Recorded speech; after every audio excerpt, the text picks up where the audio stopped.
guys. So ganyan po ay tutupad po ako ngayon. Ay, huwag ka po, ipapakita ko po ang birthday card ko po kay Papa. Sa September 30 po kasi birthday ni Papa.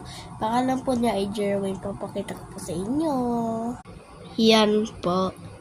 Sabi po dito ay, Papa, happy birthday, Daddy, love you. From Anika and Lia. Tapos babasahin ko na po yung letter ko po sa loob. Let's go! Dear Papa, happy birthday. Salamat sa lahat kasi mahal na mahal po ka namin. Kung nagagalit ka pero love ka po din. May po sa aming buhay. Happy birthday, Daddy, love you. From Anika and Lia. Nung binasa ko po kanina po, opo, naiyak po ako. Grabe, naiyak po ako. Basahin niyo po. Kayo po magbasa ha. Kayo po.